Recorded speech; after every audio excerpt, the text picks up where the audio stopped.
Manti Te'o is a Heisman Trophy Award finalist for the best player in college football. He's pretty much the best defensive player in the country.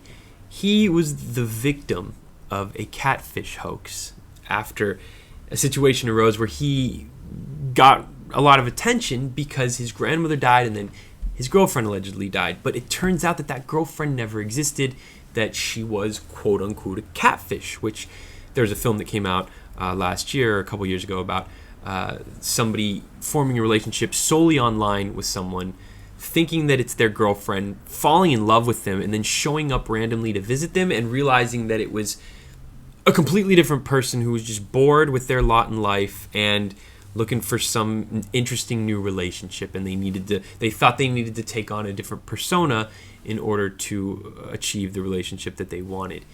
Now it turns out that one of Teo's old friends was the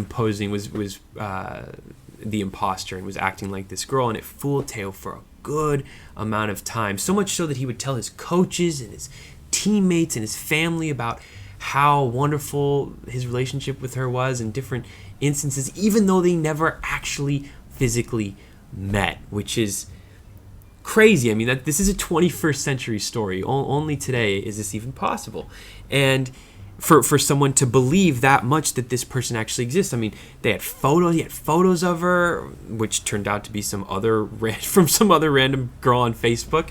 But some people are now accusing him of using this as a publicity stunt and knowing about it the whole time. And I think that that's ridiculous because of his behavior throughout the story. I mean, he was bragging about his relationship with her. Who does that if they know that she doesn't really exist? I mean, that's a little too weird for me. Who has this, and on second thought, who has this long drawn out plan? I mean, this is a defensive football player we're talking about. I mean, no offense, Monty, but this story proves that you aren't exactly the sharpest tool in the shed. So why should anybody think that you had a 2.5 year or year and a half long plan to get publicity off of her eventual death?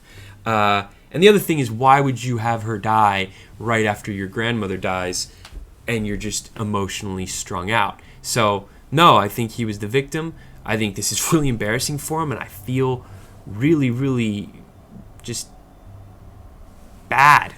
You know, I mean, this is really embarrassing. That's what he said in his press release. But it sounds like everything he did, from going to the Notre Dame officials and like coming clean about it, to coming out and holding your head up high and letting the world know that this happened, and that hopefully it can be a lesson to other people. And I think it definitely needs to be a lesson, especially to celebrities and other athletes coming up in college, that you can't really trust somebody, and you definitely cannot trust somebody unless you meet them face to face.